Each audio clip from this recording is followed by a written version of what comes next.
विजेडी श्रीमयी मिश्र विदा हेबा परे गोटे गोटे एभली गुमर खोलुछंती जहा परोक्षरे हेउ अबा प्रत्यक्षरे से जो दल रे थिले तार असल सत जना पड़ुछि। केतेबेले धृतराष्ट्र तो आउ केतेबेले भंड सन्यासी उपाख्यान कही समालोचना करुछंती। आउ एवे काल्पनिक कहानी लेखी से खूब चर्चा रे। एथर काल्पनिक कहानी रे घर ज्वाई को अधिक टार्गेट करा जाइछि। अनाम बाबूंक निरवता उपरे प्रश्न उठैछंती ए काल्पनिक कहानी रे श्रीमयी मिश्र। काल्पनिक कहानी नारे श्रीमयी मिश्र पुणी थरे गुमर खोलिछंती कहार परे जानिबे। कहानी भितरे जहा किछि से लिखिछंती ताहा केउ आड़को इंगित करुछि ताहा राज्यवासी को निश्चित भावरे उणा अधिके जणा हेबो। तांको कहानी रे तीनोटी चरित्र रहिछंती। सोशल मीडिया रे भारी एक्टिव थिबा श्रीमयी मिश्र आज गोटे काल्पनिक कहानी लिखिछंती एवं जो कहानी को नहीं सोशल मीडिया रे खूब चर्चा एवं खूब वायरल होउछि एवं जो कहानी लिखिछंती से प्रथम लाइन रे कहिछंती ये होउछि गोटे काल्पनिक कहानी एवं काल्पनिक कहानी रे से तीनोटी चरित्र को नहीं गोटे काल्पनिक कहानी बा गोटे स्टोरी लिखिछंती। ये स्टोरी भीतर को जिवा तीनोटी चरित्र रहिछंती काल्पनिक कहानी रे एवं मुख्य चरित्र को से एंट्री कला बेले तांको नाम रखिछंती अनाम बाबू। ये काल्पनिक कहानी अनाम बाबू रखा जाइछि कहार ना ये मैडम कर जे विजनता दल रे थिले एवं एबे विदा होइछंती। आउ जणे होउछंती घर ज्वाई जे राज्य नुए राज्य बाहर एवं से घर ज्वाई तांको से काल्पनिक कहानी रे तांको ना को दर्शाइछंती से होउछंती घर ज्वाई। आउ जणे होउछंती ये ज्वाई को जे विवाह करिछंती झियो अर्थात ये तीन जन को नहीं कहानी अनाम बाबू एवं तांको झियो एवं तांको ज्वाई जे परवर्ती मुहूर्त रे घर ज्वाई हिसाब रे रहिछंती। एठी कहानी रो सारांश होउछि जे अति गुरुत्वपूर्ण लाइन कहानी रो सारांश से लिखिछंती जे विवाहित झियो बा घरे घर ज्वाई ससुर घरे रही अनाम बाबूंकर इज्जत और मान सम्मान को धूलिसात करदेले। विवाहित झियो घरे रहिबा एवं ज्वाई सासु घरे रहिबा को नहीं टिके अनाम बाबूंकर जे मान सम्मान को एमाने धूलिसात कर देइछंती। कहानी रो सारांश श्रीमयी काल्पनिक कहानी कहूछि उच्च शिक्षित एवं संभ्रांत श्रेणी व्यक्ति होउछंती अनाम बाबू। कहानी भीतर को जीवा जो श्रीमयी मिश्र लिखिछंती कहानी ये कहानी रो विषय वस्तु को जीवा आमे प्रथम जहा पाराग्राफ रे से लिखिछंती जने उच्च शिक्षित संभ्रांत श्रेणी व्यक्ति विशेष होउछंती किए ना अनाम बाबू। अनाम बाबूंकर घर मंदिर पाखरे संभ्रांत श्रेणी व्यक्ति अनाम बाबू तांको घर होउछि मंदिर पाखरे। काल्पनिक कहानी जमीदार हिसाब रे आख पाख गाँव लोक माने तांको खूब सम्मान करती उदार करती तांको कथा को शुणती मानती। सच्चोटता एवं निष्ठा पाई समस्तंक मन जिणी नहीं थिले बा मन किणी नहीं थिले किए ना अनाम बाबू।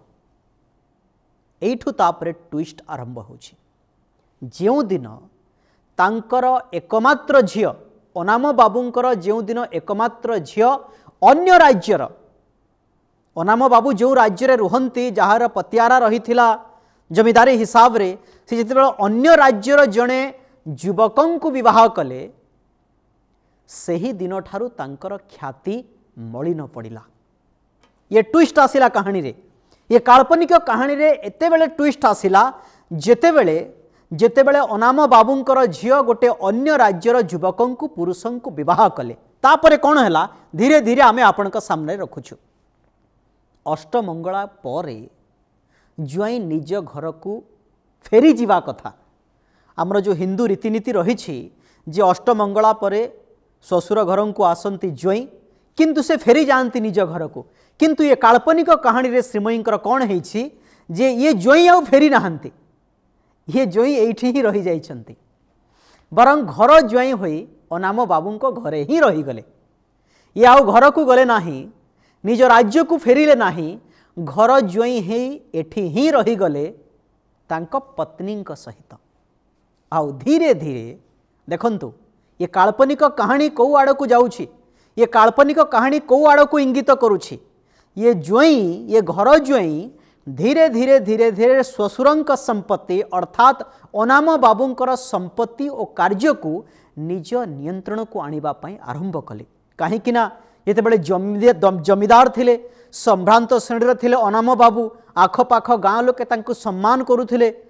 एवं निश्चित भाव में तांकर धन संपत्ति थिबो मर्यादा थिबो एवं सबु किछि ये घर जोई निज आड़ को टाणिले ये सबू देखी अनाम बाबूंक प्रति गाँ लोकंक आस्था एवं सम्मान कमीगला स्वाभाविक हिसाब रे कमीज आज्ञा ये काल्पनिक कहानी हिसाब रे जदि गाँ लोक माने आखपाख गाँ लोक माने संभ्रांत अनाम बाबू को जितेबाला सम्मान करुछंती तांको जागारे तांको घर जोई जदि सबु किछि निष्पत्ति नेबे संपत्तिर मालिकाना हेबा पई चेष्टा करिवे जे समस्ते आखपाख गाँ लोक पुणी स्वीकार कले तो बाबूंक प्रति अनामू बाबूंक प्रति सेइथिपाई लोकंकर आस्था एवं सम्मान कमीगला ये आउ अनाम बाबूंक सम्मान कले नाही लोकंक मुहरे असंतोष बढ़िला निश्चित भाव में जहाँ को सम्मान करुथिले तांको जागारे जदि आउ जणे आसी बा तांको घर जोई अनाम बाबूंकर आसी जदि सबु किछि संभाळिबे हस्तक्षेप करिवे असंतोष निश्चित भाव में बढ़िबो लोके आउ भल पाइबे नाही आउ ठीक सेतिकी बेले ये कहानीर मोड़ कौन होइछि जे बयसाधिक कारणरू अनाम बाबू चुप रहीगले जेतेबेले घर संपत्ति सबु किछि निज आड़ को टाणिबा पई चेष्टा कले आखपाख लोके जेतेबेले तांको सम्मान देले नाही ठीक एतिकी बेले कौन करिसेंती अनाम बाबू जे संभ्रांत श्रेणीर व्यक्ति से चुप रहिले किछि कहिले नाही ज्वेई को किछि कहिले नाही बा तांको लोक मानकु मध्य किछि कहिले नाही बाबूरे ये ज्वेई वर्तमान सबु बुझाबुझी करिवे एवं ज्वेई को मु सबु दायित्व दउछि आपण माने तांको कथा को मानिवे शुणिवे एभली किछि कहिले नाही ये कहानी हिसाब रे ये काल्पनिक कहानी हिसाब रे श्रीमयी मिश्रंकर एवं ये अनाम बाबू चुप रहीगले शेष में निजर समस्त दायित्व ज्वेई को हस्तांतर करी अनाम बाबू तीर्थ यात्रा कले अति चमत्कार कहानी ये काल्पनिक कहानी अति रोमांचकर सबुकिछि देई सबुकिछि छाड़ी छुड़ी देई एवं बयसाधिक कारणरू अनाम बाबू तीर्थयात्रा कले आमे देखिछे जे जे आमे कहि परिबा तीर्थयात्रा कौन पाई करा जाए तीर्थयात्रा एथि पाई करा जाए व्यक्ति भावे जे बयसाधिक कारण हो जाइछि जे सारा जीवन काल मध्यरे किछि जदि पाप करिछि एवं किछि जदि खराब काम करिछि काहाकू कटु कथा कहिछि काहाकू हृदय रे कष्ट देबा भलिया काम करिछि ताहेले मु तीर्थयात्रा करूछि एवं प्रभु मोर जो दोष त्रुटि एवं जहाँ जहाँ भूल अच्छी मोर पाप क्षय हो जाऊ से लोके तीर्थयात्रा करते आम यह ही विश्वास करूँ किंतु अनाम बाबू बयसाधिक कारण पर से मध्य तीर्थयात्रा कले गाँव लोकों मुहरे चलिला कौन से कथा सारांश विवाहित झियो बा घरे ओ घर ज्वाई श्वशुर घरे रही अनाम बाबूंकर इज्जत एवं मान सम्मान को धूलिसात करदेले कहीं झियो जी सासू घरे रहिबा कथा से झियो सी अनाम बाबूंक घरे रहिला अर्थात बापांक घरे रहिला आउ जो ज्वाई निज घरे रहिबा कथा से कौन कले ये श्वशुर घरे आसी रहिले सेथिपाई कहागला जे अनाम बाबूंकर मान सम्मान इज्जत सबू माटी रे मिसीगला शेष में काल्पनिक कहानी रे लेखा अछि जे ज्वाईंक द्वारा संपत्ति निमंत्रण और अनाम बाबूंक नीरवता तांको सामाजिक प्रतिष्ठा को आहुरी क्षतिग्रस्त कला अनाम बाबू जेतेबेले नीरव रहिले अनाम बाबू जेतेबेले किछि कहिले नाही लोकंकु आखपाखरे जो माने सम्मान करंती जो माने विश्वास करुथिले अनाम बाबूंकु सेतेबेले ता परवर्ती मुहूर्त रे कहागला जे सामाजिक क्षेत्र रे सामाजिक चलनी भितरे ये अनाम बाबूंकर छवि मलिन होगला ये थिला काल्पनिक कहानी श्रीमयी मिश्रंक बाबद रे आमे किछि ये काल्पनिक कहानी बाबद रे कहिबा पई जाउछु श्रीमयींक काल्पनिक कहानी रे अनाम बाबू किए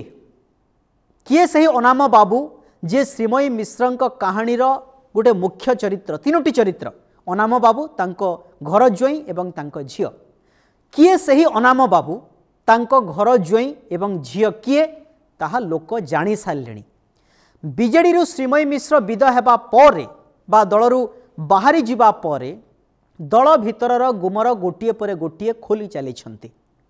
केतेबेले धृतराष्ट्र दुर्योधन उपाख्यान तो आउ केतेबेले भंड सारथी भंड सन्यासी कथा कहउछंती। आउ एवे अनाम बाबू और तांको झियो ज्वईंक विषय रे काल्पनिक कहानी लिखि असल सत बाहर को आनिछंती। जो दल रे से थिले से दलरू विदा हेबा परे एबे सोशल मीडिया रे भारी एक्टिव थिबा ये श्रीमयी मिश्र एबे एभली कहानी लेखि वर्तमान चर्चा को आसी। जो कथा पूर्वर आपण कहूथिले बा आमे कहूथिलु जे केतेबेले धृतराष्ट्र उपाख्यान केतेबेले दुर्योधन केतेबेले भंड सन्यासी ए सबू लेखुथिले एवं एबे एबे ये जो काल्पनिक कहानी लेखि ये वर्तमान चर्चा को आउ टिके उज्जीवित करिसेंती। एथिरे घर ज्वईंक चरित्र पंजिका को अधिक खोली देइछंती एपरिकी झियो को मध्य समालोचना करिसेंती। समालोचना एइथिपाई करिसेंती झियो को जे एथिरे झियो मध्य गोटे अंशीदार कथा कहा जाउछि। दलरे थिबा बेले समस्ते भारी भल थिले। अनाम बाबू को आखपाख गाँ लोके जेमिति सम्मान करुथिले सेमिति से सर्वोच्च भावुथिले से मध्य सर्वोच्च भावुथिले जेतेबेले से दल रे थिले। अनाम बाबू को ज्वाई पाई किछि पद पदवी मिलिथिला। अनाम बाबू को पाई किछि पद पदवी मध्य मिलिथिला हेले अत्यधिक लोभ पाई से सेठारु तो बाहरी आसिले हेले एबे करिवे कोन। अनाम बाबू और झियो ज्वाई एबे काल्पनिक कहानी लेखिबा को बाध्य करिदेले। किए सही अनाम बाबू जहांको झियो ज्वाई अछंती आउ किए सही झियो ज्वाई जी अष्टमंगलारे निज घर को फेरी जिबा कथा हेले घर ज्वाई होई अनाम बाबूंको घरे रही गले। सतरे कण अनाम बाबूंको ज्वाई ससुरंको संपत्ति पाई रही गले ना एहा पछर आउ किछि कारण अछि। एकथा मध्य कहउछंती जे जेतेबेले अनाम बाबू जणे जमीदार थिले अमाप संपत्ति थिला धन संपत्तिर सौदागर थिले से सबुकु निज नारे करिबाकु चाहू थिले तो जदि अनाम बाबू ज्वाई को समस्त दायित्व हस्तांतर करे तीर्थयात्रा कले ताहले कौन आउ से फेरिवे ना सेठी रही जिवे। जमीदार हिसाब रे अनाम बाबू को जदि आखपाख गाँ रे ना थिला ताहले सेही गाँ लोके कौन भाविवे।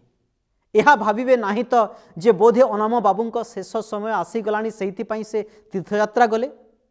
यही कारण पाई ज्वाई को समस्त दायित्व दे तीर्थयात्रा गले कि लोके कौन भाविवे। अनाम बाबू जो लोक माननकु सम्मान दउथिले एवं जो लोक माने अनाम बाबू को सम्मान दउथिले तीर्थयात्रा जेतेबेले जाइछंती अनाम बाबू समस्त दायित्व ज्वाई को देई घर ज्वाई को देई एवं अनाम बाबू फेरिवे ना न फेरिवे ताहा तो बड़ प्रश्न चिन्ह। किंतु आखपाख गाँ लोके ज्वाई को आउ ग्रहण करि पारु नाहंती। जेतेबेले ज्वाई को संपत्ति उपर लोभ ये कहानी ये काल्पनिक कहानी जेतेबेले कहूछि एवं सेइथिपाई कहा जाई पारे अनाम बाबू आउ फेरिबे ना नाही जणा नाही। किंतु आखपाख लोक गाँर आखपाख लोक मध्य आउ ज्वाई को सेते पसंद करू नाहंती। कोठी ना कोठी श्रीमयी मिश्रंकर ये काल्पनिक कहानी निश्चित भाव रे आपण माने जानुथिबे ये कहा को इंगित करूछंती।